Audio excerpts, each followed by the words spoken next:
Welcome to the Dairy News and Views podcast, a production of the Iowa State University Extension and Outreach Dairy Team. Our podcast covers current educational, research, and industry tools available for your operation to manage healthy cows and calves while producing the highest quality dairy products.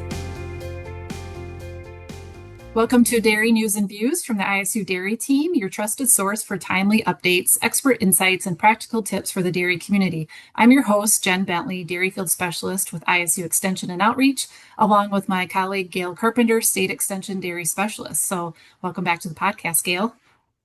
Always happy to be here, Jen. Yeah.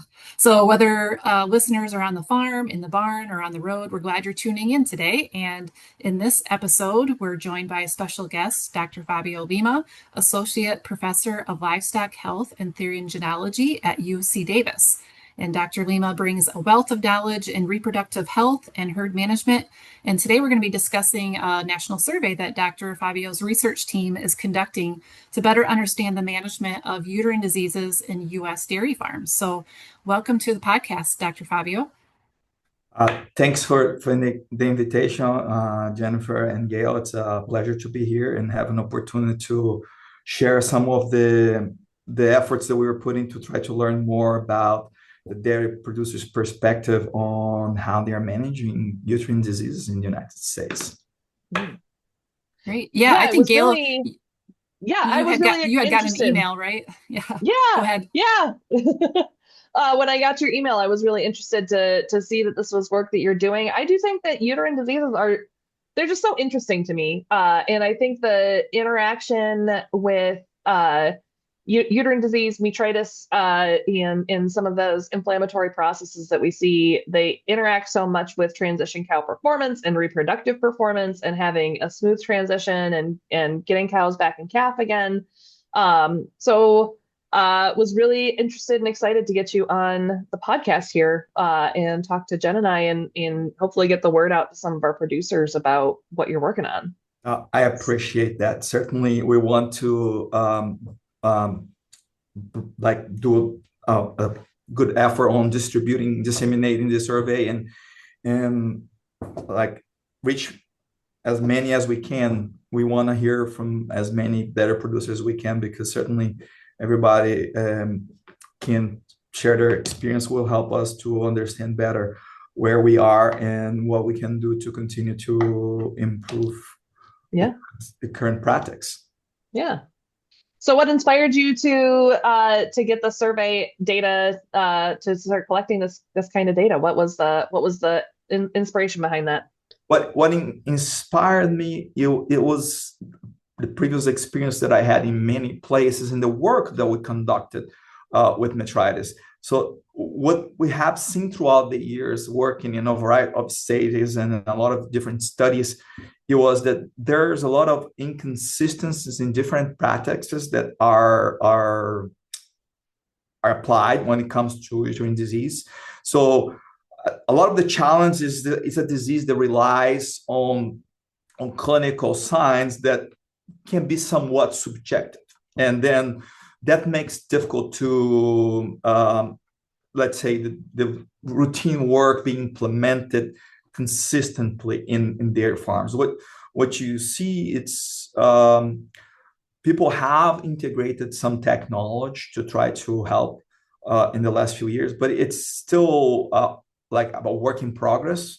So, for example, you can say that people might use decreased rumination, decreased activities flags, but they are not a replacement for diagnosis. And even when you do the diagnosis, there's layers to it. For example, the typical discharge that has the highest association with developing metritis, it's that watery, fatted, red, brownish. But oftentimes you're going to see cows that have a purulent but fatted discharge, and people just it's hard to distinguish. So should I treat? Should I not treat? A lot of times, who is doing that work in the farm not necessarily is well informed about the research and the nuance that went on to compare the subsequent effects. We know because we broke down, we got data from several studies throughout the years, and we started looking, all right, if you just look the impact of this purulent fat discharge on cows developing subsequent disease, having decreased milk production, have reduction in reproductive performance, how that compare with those cows that have the watery, reddish, brownish. So we do see differences, and that's why it's not like very specific. And the thing is, we know that even when you have the reddish, brownish, typical discharge, it's not every cow that experience as much as a detrimental impact on those responses. So, for example, one thing that it's extremely, let's say,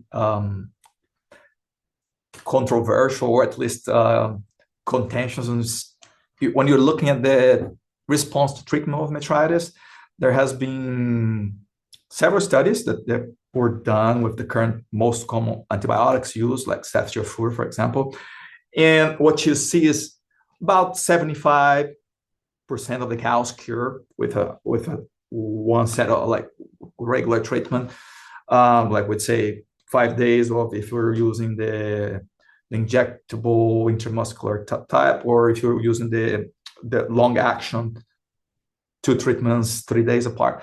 So, for example, 75% of the animals will cure approximately. But if you leave cows without treatment, you get about 60% of them that will have experienced spontaneous cure, self-cure. Okay. So this means that it makes some people feel like, well, should they really treat it? Should I always just wait the ones that are crashing and burn? The problem is, like, if you wait, you might back some cows that you're gonna increase their odds of like being or dying, get some negative impacts that's hard to overcome. So it's just difficult to separate those.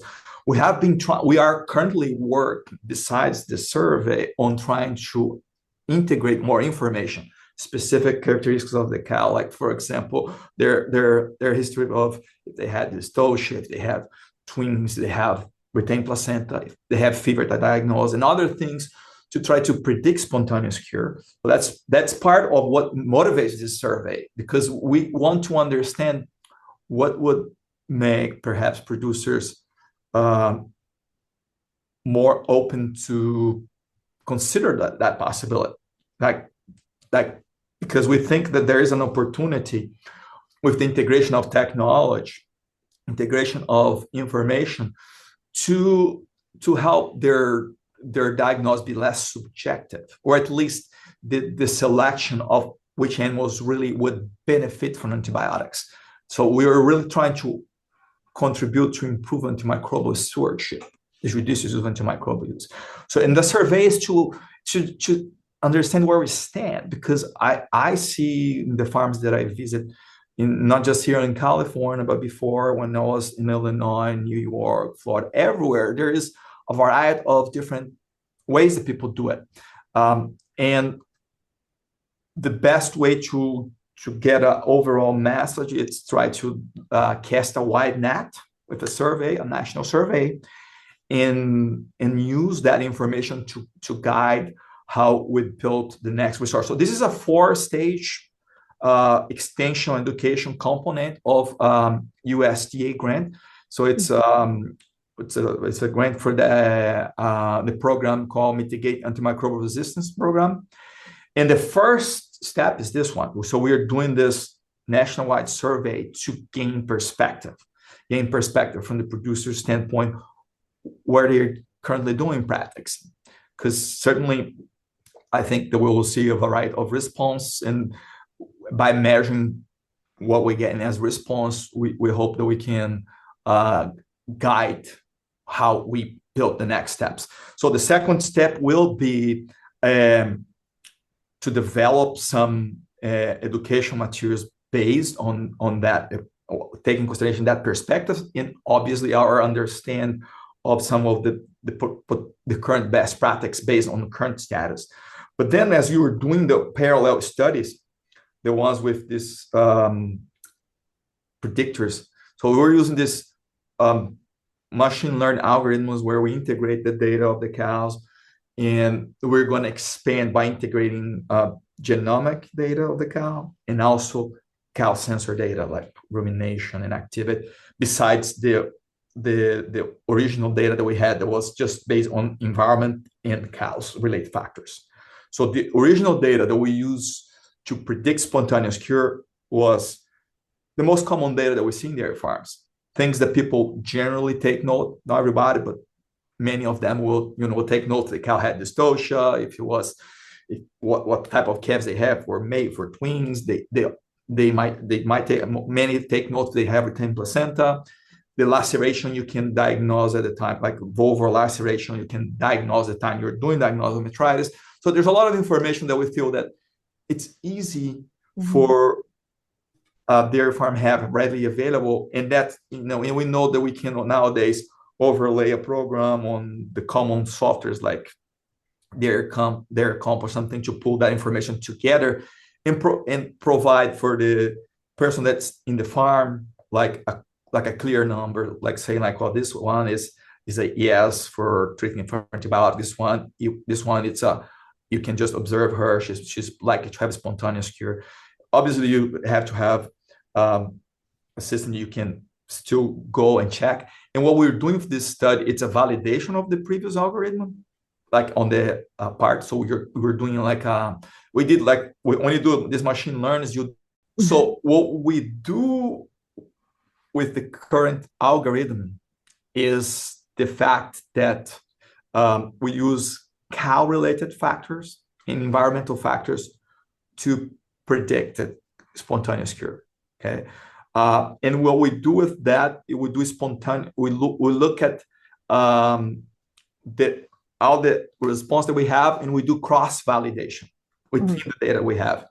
But the gold standard is to external validation, go in a completely different population, and then see like if we apply that algorithm, this criteria that were told us that would predict spontaneous cure, does really have spontaneous cure, and does that spontaneous cure really don't have negative impacts on subsequent response, like milk production, like reproductive performance, so culling rates. So those are like three main. In economics, we're going to do obviously economic analysis to see how that pan out as well. Okay, so do we work in the parallel with the testing the different strategies for spontaneous cure? But we know that having that without like helping the dairy farm understand better the usability of that and create this clear awareness of how to implement it, it's not as successful. That's why we have this extension education 4-step approach. So the first is the national survey to gain awareness and use that to guide the resource. So we're going to build a website on best practice for management of uterine disease. So that will be first. Then we're going to do what we call a group that we're going to implement this best practice. We're going to recruit like 10 dairy farms that want to collaborate with us. And then we're going to go measure before what they have in place. And then we're going to go afterwards and implement the best practice. And we're going to give 2 years for that to go on. And they're going to go and see how things go later. So we're going to be constantly, so the people, like we're going to go and train. There's like a 4-module train that we anticipate to go and train the people that are daily doing the work in the farms. And then we're going to have obviously revisit with them over time and do that in collaboration. So what we think is with this, like, let's say better access to resource and awareness and training, and with like a more like specific SOP based on the scientific evidence and a better communication with people that are daily doing the work in the farm, we can improve what currently is in place. So we see from previous studies, previous survey, and our experience day to day with farms, either working as a clinician, as I did before, and or working as a researcher, as I still doing. that there is a lot of inconsistency, and it's not. I mean, it's just it's a difficult disease to manage. That's how it is. Yeah. Yeah. And I think that's part of why I was really excited when I saw that you were doing this survey, because yeah, it's a complicated the algorithm, or the flow chart of making decision about treatment or not treatment is so complicated, because even if you treat, the cure rate's only 75%, right? A quarter of your cows might not be cured. If you don't treat, you're going to have a bunch of cows that cure themselves anyway. So you're trying to do what's best for the cows, but also not to overuse antimicrobials, right? So I think that's part of why I was excited to hear about some of this work that you're doing. Yeah. So for our dairy farmers who are going to be looking at this survey, what does this survey look like on their end? Is it going to be something that they're going to have to sit down for an hour and fill it out and pull up their herd records, or what kind of information are you going to be looking at from them? Absolutely. First part, absolutely not. So Good. we really, I mean, we study what is a feasible survey to make sure that we make something. We understand their farms, how busy they are, and Hmm.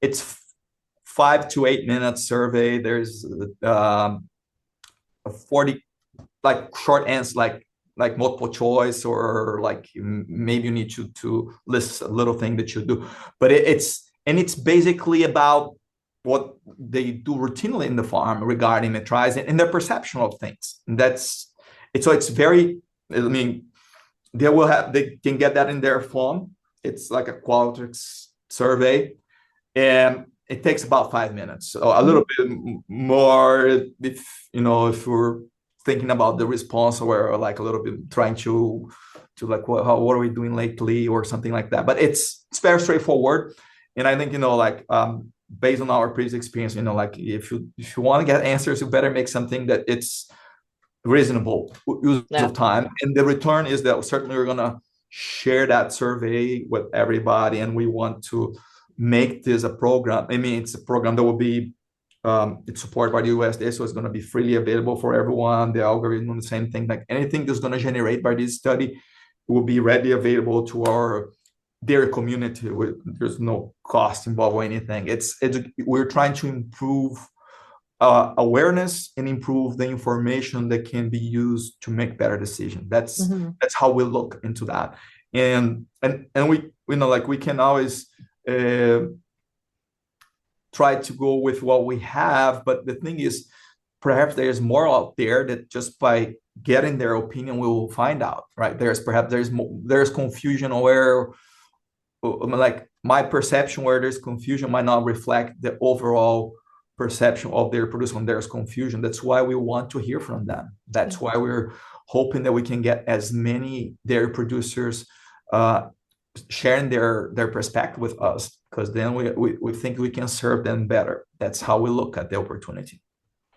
So they Yeah. won't need to help pull up like their dairy comp or their PC Dart to look at treatment records, or pull up procedures, policies, SOPs, anything like that while they're filling this out then. No, not really. I mean, we would like to know like how they're treating, how they're diagnosed, but I mean, there might be, I mean, if they are not directly involved and they don't know what they're using to treat antibiotics, like the farmer per se, maybe he wants to forward that to their manager or whoever knows to help. Mm-hmm. And that's fine first. That we did, obviously, like we said, like dairy farmers, we understand that there's different people in their farm that might be the ones that actually are daily doing that and might know a little bit better what is going on. However it works, we just want to understand what's going on so we can kind of consider that into the overall picture of current dairy practice for uterine disease, and work on trying to build some educational materials that help us improve that. Yeah, sounds like they're going to get a lot of great information back by completing the survey and some follow-up just to the broader dairy community. But is there incentive for producers to fill it out, or how are we getting always it out to producers? Yeah, there is like a $20-$50 cards. It's just that's just kind gesture. I mean, it's not a big incentive, but we always think like, well, something. It's a something for people. I mean, there's this gift cards, $50 gift cards, 20 of them that um, we are how do you call doing? Like a It's drawing? a drawing. That's right. That's Yep, the yep, word I was looking for. Yes, it's yeah. not like first come first serve. Everybody that's participating Mhm. will be considered for the drawing. Yeah. That's what I wanted to point out. Yeah. I think all of us have done Qualtrics surveys before, probably to the extent that nobody else wants. And so, like Jen and I understand from a logistical side how I can set up a survey to collect somebody's contact information to go into a drawing and yet not have that associated with the survey itself. So, is this survey anonymous? Yes, it Um, is. and so people can feel like they can still answer honestly and also give their contact Absolutely. information, and it's not attached at all. Absolutely. It's 100% anonymous. We were we are only interested on understand the overall picture. It's not by any means we're not revealing anything, identities or anything. The email is an optional thing. If they want to put the email to get their drawing for it, they are not required to do that. It's Yeah. more like our greatest intention certainly learn more about practices that people Yeah. are have in their place. Yeah. Yeah. And I'm sure you had to fill out the same IRB forms, institutional review board forms that all of us have had to fill out for surveys before. So Yeah. when we fill those out, we say this is how people's data is going to be stored privately. This is how we're going to store people's data securely. So Mhm. I know personally when I see there's a lot of surveys out there, but I know when it comes from a university and it has IRB approval, I'm pretty confident that my data will be handled transparently, right? In a Absolutely. way that I understand without having to read like a really long terms and conditions what's going to happen to my data. Yeah. And I feel pretty safe. No, Yeah. yeah. Thanks for sharing your perspective. Exactly. You know, like we certainly will follow all the policy, and we want to make it straightforward. We Yeah. understand how people are busy. Um, Still, we would appreciate very much if they can share a little bit of their time with us because we think we can contribute to the dairy community with that, and more answers we get, more accurate will represent the overall community, and that's Yeah. how um, we will probably be more specific on make recommendations. More Yeah. answers will, yeah. Yeah. We'll definitely include the link to the survey in our show notes here today. So if people are interested and they want to just click right on there. But are there other ways that they can access a survey or where else is Absolutely, this being shared out? absolutely. So we started in a stepwise. So I sent first. We did like we went to every state that did their cows. We look for their county agent, extension specialist. We collect over 300 emails of every people that are involved with their could find, and people that we knew. So we start there, but and then we're gonna resend the email. We were gonna do like each 2 weeks kind of reminder, and also we are expanding for putting on some social media. So we're gonna put on like on LinkedIn and on X and on Instagram, those things, Facebook, just to try to get more people to contribute. I mean, we understand that people communicate in different ways. We're also having people from our newsletter here at the UC and our system. We have the animal resource group here to have a newsletter, so they're going to help us out. Everybody that can help us out, like you guys are doing, we are very thankful. We're very grateful because we understand that the more people that distribute that, why this is the net that can be cast, and that's what we're looking for, trying to reach as many people as we can, and we really appreciate that. If we have dairy producers that are listening and are interested in filling out the survey, what's one message that you would like to share with them as they're thinking about filling the survey out? message I would like to share with them, this survey will help us have a more specific guide on how to manage uterine disease. So you're going to have a more consistent and more representative of the overall United States dairy community when it comes to uterine practice. And that's what we want to do. We want to represent the overall dairy community and make us a recommendation guideline that it really is aligned to where they are, and it's simple, it's straightforward, it's reachable, and take care of all the confusion that's out there. All right. Well, we again appreciate you being on our podcast here today, Dr. Lima, and thanks for everything that you've provided and your expertise. And we'll include your contact information with our show notes as well, in case anybody wants to talk to you directly about the project. If you enjoyed this episode, be sure to subscribe and share it with your fellow dairy friends. For more resources, upcoming events, and expert support, you can always visit our extension website, which is www.extension.iastate.edu/dairy team. Thanks for listening. And until next time, we hope everyone stays safe, stay informed, and keep making a difference in the dairy industry. Thank you both. Thank you. Thanks, Jen. This institution is an equal opportunity provider. For the full non-discrimination statement or combination inquiries, go to www.extension.iastate.edu/diversity/ext.